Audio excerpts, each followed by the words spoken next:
최근 미국의 불확실한 경제 상황 및 이제 폭락을 거듭한 이런 대형 기술주에 대한 불안에 더해 이제 7월 고용 보고서의 충격까지 더해지면서 이제 시장 리스크가 전반적으로 이게 확 부각이 되면서 미국 경제가 더 이상 낙관적이지 않다는 인식을 이제 시장 전반으로 이렇게 확산시켰었는데 이제 실제 이른바 이제 월가의 공포 지수로 불리는 시카고 옵션 거래소 변동 지수, 그러니까 VIX라고 해가지고 이 지수가 한때 막 30까지 육박해서 뭐 2022년도 이후에 거의 최고 수준까지 이렇게 지난주에 막 치솟고 이랬었는데요. 현재 이제 미국 경제에 대한 우려가 이렇게 전반적으로 막 이렇게 커지면서 연방준비제도의 이제 금리 인하 결정이 너무 늦었다는 이런 지적이 요즘에 막 힘을 얻고 있다고 하고 있는데 이제 무디스의 마크 잔디 이제 수석 이코노미스트는 이제 연준은 이제 실수를 했다. 이제 금리는 몇 달 전에 이미 인하를 했었어야 했다고 이렇게 말했고 이제 그간 계속해서 금리를 인하해야 한다고 주장해온 이제 엘리자베스 워렌 민주당 상원 의원은 이제 파월은 여름 휴가를 취소하고 지금 당장 금리를 인하해야 한다. 6주를 기다릴 필요가 없다. 이런 식으로 말하면서 이제 압박을 했다고 해요. 최근 경기 침체 우려가 이제 확대되면서 전 세계 이렇게 금융시장이 크게 흔들리자 연방준비제도 위원들이 막 적극적으로 이렇게 시장 달래기에 이렇게 나섰는데요. 이제 현재 상황은 이제 경기 침체 국면으로 진입했다고 볼 수 없으며 이제 뭐 설령 경기 침체에 들어가더라도 연준은 충분히 대응할 수 있다는 이런 취지를 보이고 있다고 합니다.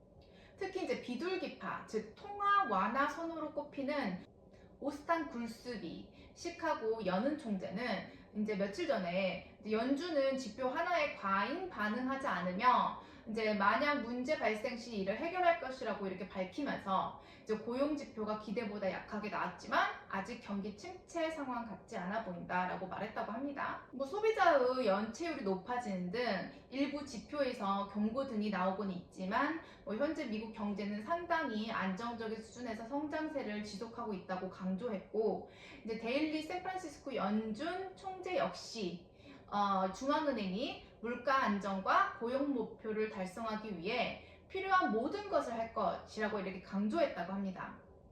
이제 그는 특히 최근 7월 고용 통계서 실업률이 4.1%에서 4.3%로 상승한 것에 대해서 허리케인 등으로 일시적 이렇게 해고가 늘어난 점을 지적하면서 다음 달 통계가 개선될 가능성이 있다고 강조하면서 시장에서 이미 금리가 하락하고 있다는 점도 언급했다고 하는데요.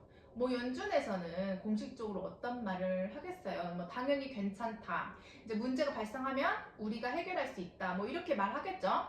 거기다가 뭐 큰일 났다. 나중엔 더 심각해질 거다. 뭐 이렇게 말할 연준이 어디 있겠어요. 솔직히.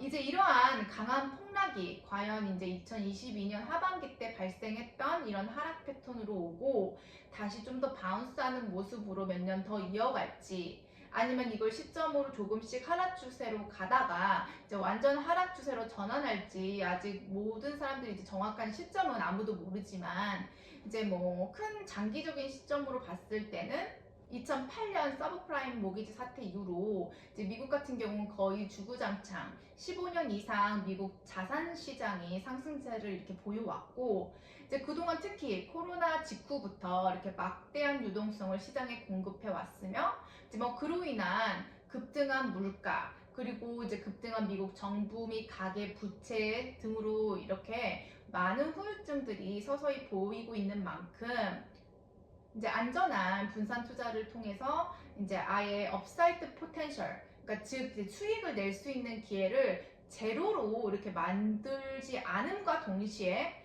잃더라도 조금 덜 잃는 그런 안전한 포트폴리오 재정비가 가장 필요한 시기인 것 같습니다. 이런 와중에 바이든 행정부가 3천만 명 이상의 학자 융자금 원금보다 늘어난 쌓인 이자를 이렇게 2만 달러까지 자동 탕감해주겠다는 새 방안을 실행하는 절차에 돌입했다고 합니다. 미국 연방교육부는 앞으로 수일 동안 자동 탕감 대상자들에게 이메일로 통보한 후에 10월 중에 최종 규정을 연방 관보에 게재하는 즉시 실행할 것으로 이렇게 밝혔는데요. 그러니까 10월 중에 학자융자금 이자 부분에 대해서 탕감 조치를 실행하면 월 상환을 시작할 때의 원금에서 이자가 불어난 2,300만 명이 이자를 전액 탕감받고 이제 400만 명은 융자 빚 전액을 없애게 되며 1,000만 명은 최소 5,000달러씩 삭감 혜택을 볼 것으로 백악관은 밝혀왔는데요. 즉 대학을 졸업하고 학자융자금 상환을 시작한 2,300만 명은 현재 이렇게 소득에 상관없이 그때부터 쌓여온 이자는 최대 2만 달러까지 이렇게 탕감받게 된다고 합니다. 이제 비록 조 바이든 대통령이 재선 도전을 이제 포기했지만 이제 카밀라 해리스 새 대통령 후보에게 도움이 되도록 이미 발표된 학자융자금 이자 탕감 조치를 11월 5일 선거 이전에 실행하려 하는 것으로 이렇게 해석이 되는데요. 미국이 솔직히 대학교 및 대학원과 같은 고등교육 학비가 진짜 비싸긴 해요.